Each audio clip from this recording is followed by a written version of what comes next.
నమస్కారం. మాఘ పురాణం 4వ భాగంలోకి వచ్చాం. పార్వతీ పరమేశ్వరుల సంవాదంలో సుమిత్రుడనే యువకుడు సుదేవుడనే గురువుగారి అమ్మాయితోటి అనుచితంగా ప్రవర్తించాడు. గజం కేవలం 4500 రూపాయలతో 165 గజాల భూమి కేవలం 8 లక్షలు మాత్రమే. అతని గురువుగారి అమ్మాయికి వివాహం అయ్యాక ఆమె వైధవ్యాన్ని పొందింది. ఆయన ఎవరో ఒక మహానుభావుడి సలహాతోటి మాఘ స్నానాలు అవి చేయించి అమ్మాయి తాలూకు పరిస్థితిని చక్కపరుచుకున్నాడు. ఇది జరిగింది. అయితే పార్వతీదేవి ఏమడుగుతుందంటే, ఇప్పుడు మరి ఈ ప్రకారంగా అమ్మాయి తప్పు చేసిన పొరపాటు చేసిన అమ్మాయి తాలూకు పూర్వజన్మ దుష్కృతాన్ని కూడా తండ్రి సరిచేశాడు. మరి గురుకన్యా సంగమం చేసిన ఆ సుమిత్రుడు సుదేవుని శిష్యుడు అతను ఏమయ్యాడో వాడి వృత్తాంతం చెప్పమని అడిగేసరికల్లా పరమశివుడు ఏమన్నాడంటే, నువ్వు సరైన ప్రశ్నే అడిగావు. సుదేవుడు శిష్యుడు తను ఏం చేశాడంటే పారిపోయాడు. ఆ అమ్మాయి వివాహానికి ముందే భయపడి పశ్చాత్తాపడి ఏం చేయాలో తెలియక అక్కడి నుంచి వెళ్ళిపోయాడు. ఈ చనిపోతానని అమ్మాయి బెదిరించేసరికల్లా ఆమెతోటి తప్పు చేశానని అతను చాలా బాధపడుతూ ఉండేవాడు. తుదకి కొంతకాలం తర్వాత, అంటే ఈ గురుపుత్రిగా ఆవిడకి భర్త మరణించడము, తర్వాత వాళ్ళు ఈ మాఘస్నానాలు చేయటము, ఈ వ్యవహారం అంతా అయిన తర్వాత చాలా కాలానికి అతను తిరిగి గురువుగారి దగ్గరికి వచ్చాడు. వచ్చి ఏం చెప్పాడంటే, పూర్వం నేను మీ దగ్గర చదువుకునేటప్పుడు సమిధలు మొదలైన వాటి కోసం మీ ఆజ్ఞతోటి నేను అడవిలోకి వెళ్ళాను. మీ అమ్మాయి కూడా బంతి ఆడుకుంటూ నా వెనకాల వచ్చింది. అక్కడ నిర్జనమైన ఏకాంతమైన మనోహర ప్రదేశంలో నన్ను తన కోరిక తీర్చమని బలవంత పెట్టింది. నేను ఒప్పుకోలేదు. ఆమెమో నువ్వు గనక ఇలా నన్ను వదిలిపెట్టి వెళ్ళావంటే నేను ఆత్మహత్య చేసుకుంటాను, మా నాన్న నిన్ను శపిస్తాడని నన్ను భయపెట్టింది. ఆమె చనిపోతుందని, మీ శాపానికి నేను దొరుకుతానని భయపడి ఆమె కోరిన కోరిక తీర్చేశాను. అయితే నాకు ఆ రోజు నుంచి చాలా భయంగా బాధగా ఉంది. నేను మీ శాపానికి భయపడ్డాను. ఆమె మరణిస్తుందని, ఆమె ఆత్మహత్యకు నేను కారణం అవుతానని భయపడి తప్పు చేశాను. నన్ను ఈ ఈ పరిస్థితి నుంచి బయటపడేయండి. ఈ పశ్చాత్తాపాన్ని నేను తట్టుకోలేకపోతున్నాను. నాకు జీవిక లేకుండా పోయిందని వలవల ఏడ్చాడట గురువుగారి పాదాల మీద పడి. అప్పుడు ఈయన ఏం చేశాడంటే, ఆయనకు తెలిసింది కదా, ఆయనకు ఆల్రెడీ ఈ విషయం తెలిసిపోయింది. ఆయన కొంచెంసేపు విచారించి ఏమన్నారంటే, ఇతరుల ఒత్తిడితో చేసిన పాపానికి ప్రాయశ్చిత్తం అడుగుతున్నావు. మరి ఇది తప్పదు. ఇప్పుడు మనంతటా మనం చేసిన దానికి ప్రాయశ్చిత్తం ఒకటి, పక్కవాడు బలవంతం చేస్తే అప్పుడు కూడా తప్పు చేయాల్సి వస్తుంది. దానికి కూడా ప్రాయశ్చిత్తం ఉంది అని ఏం చెప్తున్నారంటే, అన్ని నదుల్లోకి మిక్కిలి ఉత్తమమైనది గంగా. ఆ గంగా నది తీరానికి వెళ్ళి 12 సంవత్సరాల పాటు తపస్సు చేయమన్నారు. అది నీకు తగిన ప్రాయశ్చిత్తం అని పలికాడట. అప్పుడు ఈ శిష్యుడైన సుమిత్రుడు గురువు చెప్పిన ఉపదేశాన్ని పాటించి గంగా తీరానికి ప్రయాణమయ్యాడు. అతను తన ప్రయాణంలో ఏం చేశాడట, ఒక చోట ఒక దివ్యమైన ఆశ్రమాన్ని చూశాడు. ప్రయాణం చేయవలసిన చోట అతడు ఏం చేశాడు, అక్కడ ఆగి విశ్రమిద్దామని అనుకునేసరికల్లా అక్కడ వాళ్ళంతా శిష్యులు, మిత్రులు, కుటుంబ సభ్యులు మునగు వారితో మాఘస్నానం చేసి శ్రీహరిని ఆ సరస్సు తీరమును పూజించి మాఘ పురాణం వింటున్నారట. అంటే గంగా తీరానికి వెళ్ళే దారిలో ఒక సరస్సు దగ్గర కొంతమంది మాఘస్నానం చేసి పురాణం వింటున్నారనమాట. శ్రీహరి పూజ చేసి పురాణం వింటున్నారు. ఇతను కూడా వాళ్ళకి నమస్కరించి, మీరు చేసే వ్రతం ఏమిటి, దయచేసి నాకు చెప్పండి అని అడిగాడట. అడిగేసరికి ప్రార్థించాడు. ఈ వ్రతానికి ఫలితం ఏమిటి, దీనిని చేస్తే ఏ ఫలితం లభిస్తుంది, మీరు పూజించే దైవం ఎవరు, దయచేసి చెప్పమని అడిగాడు.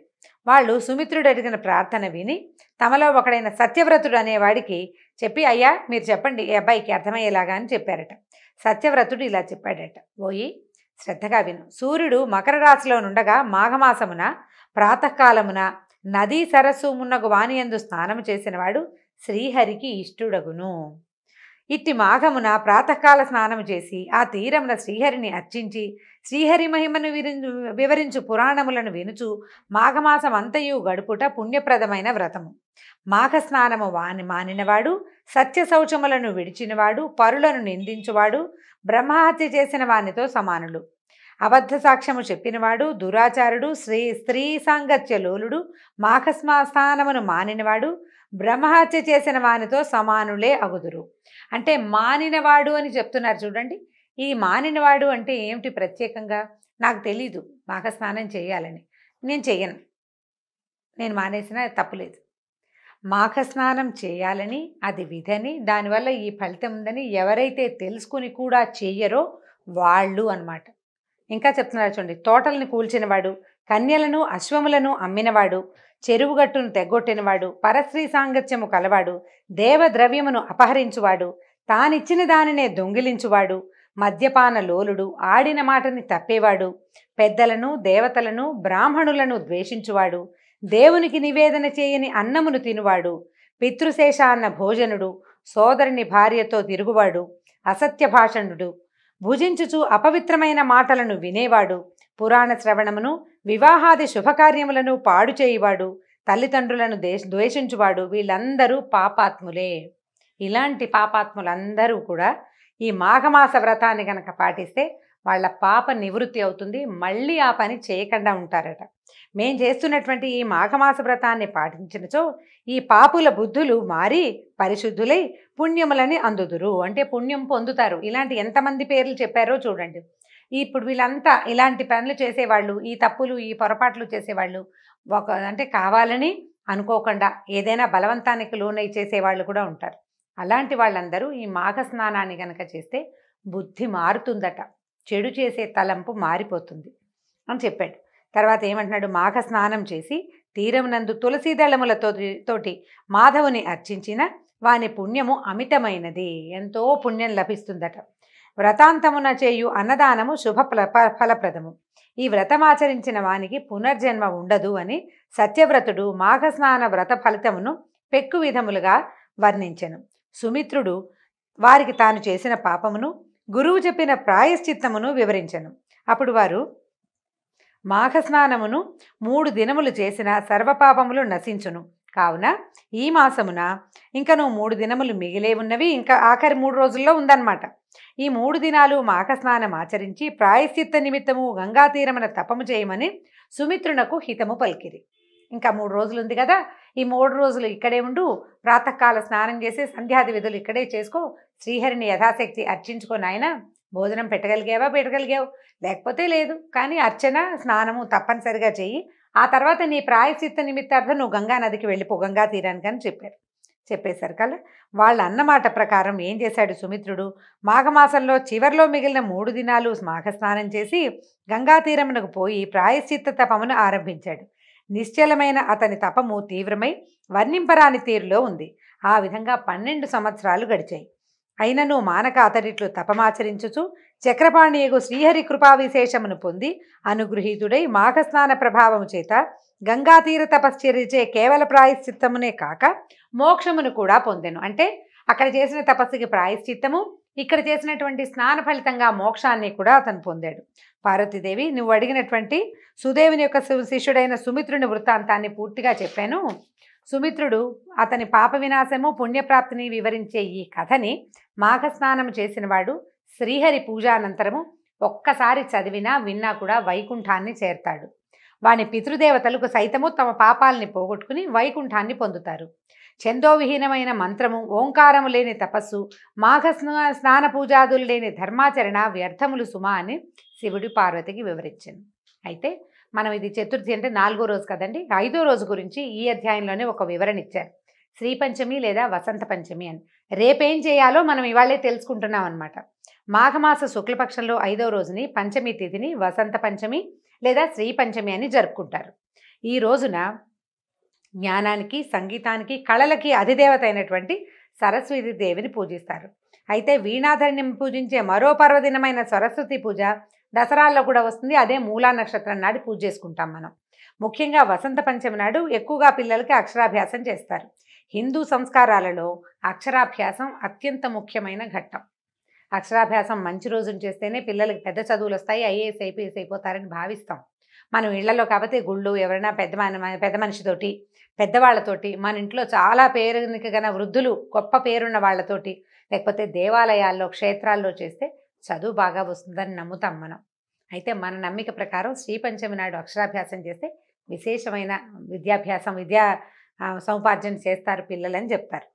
అయితే మామూలుగా మనం ఏం చేస్తాము, నామకరణము, అన్నప్రాసన, జుట్టు ఇవ్వడము, అంటే ముండనం చేస్తారు కదా, జుట్లు ఇవ్వటం, పుట్టు వెంట్రుకలు ఇచ్చేది, తర్వాత అక్షరాభ్యాసము, ఉపనయనము, వివాహం, ఇవన్నీ కూడా మనం హిందువులు ఆచరించే సంస్కారాలు, తప్పనిసరిగా చేసేవి కదా. అక్షరాభ్యాసాన్ని చేసుకుంటే బాగుంటుందట. అయితే ఏం చెప్తున్నారంటే, ఈ శ్రీపంచమి ఇది చదువుల తల్లి సరస్వతీదేవి జన్మదినం. దీపావళి సందర్భంగా లక్ష్మీదేవిని, నవరాత్రుల సందర్భంగా దుర్గాదేవిని పూజించినట్లే వసంత పంచమి నాడు సరస్వతీదేవిని పూజిస్తారు. ఇళ్లలో దేవాలయాల్లో కూడా సరస్వతీదేవిని భక్తి శ్రద్ధలతోటి అర్చిస్తారు. ముఖ్యంగా విద్యార్థులకు చాలా మంచి పండుగ ఇది. సరస్వతిని వేదమాతగా, భారతిగా, వాగీశ్వరిగా, శారదగా మన పూర్వీకులు అభివర్ణించారు. ఇంతటి సర్వశక్తిమయమైన జగదంబను వాగ్బుద్ధి జ్ఞాన స్వరూపిణిగా భావిస్తారు. ఆ తల్లిని ఆరాధించే దినమే మాఘశుద్ధ పంచమి ఈ రోజు చేసుకుంటాం అనమాట. అంటే రేపు మనం ఇవాళ చవితిలో ఉన్నాం కదా. అయితే ఏం చేస్తారు, విద్య మామూలుగానే సాధారణంగా పిల్లలకి మనం నేర్పించే శ్లోకాల సరస్వతి నమస్తుభ్యం చెప్పుకుంటాం కదా, అదే ఆ శ్లోకమే నేర్పిస్తాం. ఎందుకు సరస్వతికి నమస్కరిస్తామంటే, చదువు అంటే ఒక డిగ్రీలు తెచ్చే చదువే కాదండి, జ్ఞాన సముపార్జనకి సరస్వతి ఆరాధన అత్యంత ముఖ్యమైనది, అత్యంత ఫలప్రదమైనదిగా చెప్పబడుతోంది. ఈవిడ్ని ఏం చేస్తారు, విద్యారంభం ఈ రోజున మనం ఒకవేళ పిల్లలు కనుక అక్షరాభ్యాసం చేసినట్టయితే అది చేసినట్టు, లేదా కావ్యాలు కానీ శాస్త్రాలు కానీ ఏదైనా ఒక కొత్త విద్య కానీ, డ్యాన్స్ పాఠం కానీ, సంగీతం కానీ, చిత్రలేఖనం కానీ, ఏ లలిత కళాభ్యాసమైనా శ్రీపంచమి నాడు, అంటే ముహూర్తం చూసుకోకుండా మనకి నక్షత్రం సరిపోయిందా లేదా అలా చూడక్కర్లా, పర్వదినం నాడు మొదలు పెట్టేసుకోవచ్చు అనమాట. మనకు సూట్ అయ్యింది లేదు ఈ ఆలోచన, నక్షత్రం తారావాలని చూసుకోవాల్సిన అవసరం లేదనమాట. పర్వదినం కాబట్టి ఈ రోజున మొదలు పెట్టుకోవచ్చు. మనం విద్యారంభం చేసేటట్టయితే ఏం చేయాలి, తొలుత గణపతిని పూజించి అటుపైన శారదాదేవి సరస్వతీదేవి ప్రతిమను, పుస్తకాలని, లేఖిని అంటే పెన్ను కానీ పెన్సిల్ కానీ లేదా పలకా బలపాన్ని కానీ పూజ చేయాలి. పసుపు బొట్టు పెట్టి 2 పువ్వులు వేసి దండం పెట్టుకోవాలన్నమాట. షోడశోపచారాలతో సరస్వతిని పూజించాలి. సరస్వతీదేవికి తెల్లని పువ్వులతోటి, సుగంధ ద్రవ్యాలని రంగరించినటువంటి చందనంతో, తెల్లని వస్త్రాలతోటి పూజ చేసుకోవాలి. అమ్మవారికి వస్త్రం సమర్పయామి అన్నప్పుడు తెల్లని వస్త్రాలని సమర్పించాలి. తెల్లటి చీర అవి పెడితే చాలా మంచిది. లేదా ఉత్తరీయం 2 ఉత్తరాయాలను కూడా సమర్పించవచ్చు అనమాట.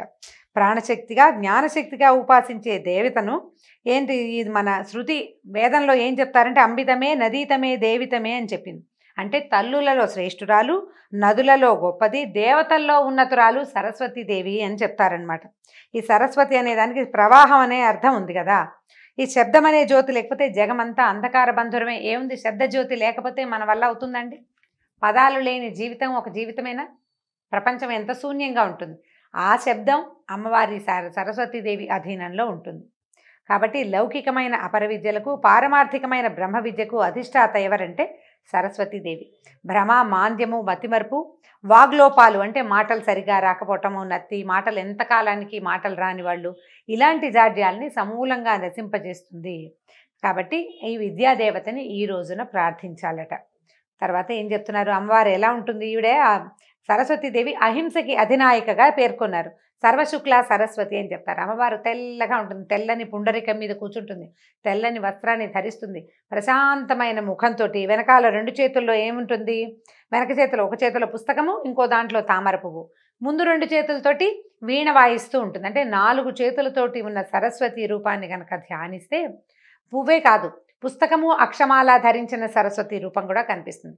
అలాంటి రూపాన్ని కనుక ధ్యానించి పూజిస్తే చక్కని విద్య మన సొంతం అవుతుంది. ఇలాంటి ఒక పిక్చర్ని కూడా ఇంట్లో పెట్టుకోవచ్చు. పిల్లలకి నిత్యం ఒక నమస్కారం చేయటం అంటే ఇలా ప్రశాంతమైన అంటే విద్యని వసగేటువంటి స్వరూపానికి నిత్య నమస్కారం చేయటం వల్ల కూడా విశేషమైన ఫలితం ఉంటుంది. పిల్లలకి బుద్ధి కుదురు వస్తుందట. వాళ్ళు ఏదైనా కొద్దిగా నేర్చుకున్నా కూడా కొంచెం చిన్న విషయం నేర్చుకున్నా మర్చిపోకుండా జ్ఞాపకంగా ఉంటుంది. కాబట్టి సరస్వతి అర్చన చాలా ప్రధానమైన అంశము. ఈ పంచమి నాడు సరస్వతి పూజ చేసుకోవచ్చు. మనం చతుర్థి నాడే చెప్పుకుంటున్నాం. వీలు వెంబడి రేపు సరస్వతి అర్చన చేయొచ్చు. మా ఇంట్లో ప్రతిమ లేదండి, ఫోటో లేదు, ఇప్పుడు ఏం చేయాలంటే ఏం పర్వాలేదు, ఒక నోట్స్లో స్వస్తిక్ ఓంకారం రాసుకుని శ్రీకార ఓంకార స్వస్తిక్ రూపాలు రాసుకోవటం, నమస్కారం చేసుకోవటం, పిల్లల పుస్తకాల్లో ఓంకారం రాయటం, స్వస్తిక్ని రచించటం, దండం పెట్టుకోవటం ప్రధానమైంది. ఇవాళ సరస్వతి పూజ, వాళ్ళ జ్ఞాన సముపార్జనకి అవసరమైన దినము. కాబట్టి ఏదైనా కాసేపైనా చదువుకోవటం, మనం కూడా పెద్దవాళ్ళు కూడా చదువుకోవచ్చు అండి. ఏదైనా కొత్త పుస్తకం మొదలుపెట్టి చదువుకోవచ్చు. ఆ చదివినది మనకి ప్రయోజనాన్ని వనగూర్చేటట్టుగా అవుతుందన్నమాట. దీంతో సరస్వతి కథతోటి అంటే ఆమె గురించిన విశేషాలతోటి ఈరోజు అధ్యాయం ముగిద్దాం. రేపటి అధ్యాయంలో మళ్ళీ కలుసుకుందాం. నమస్కారం.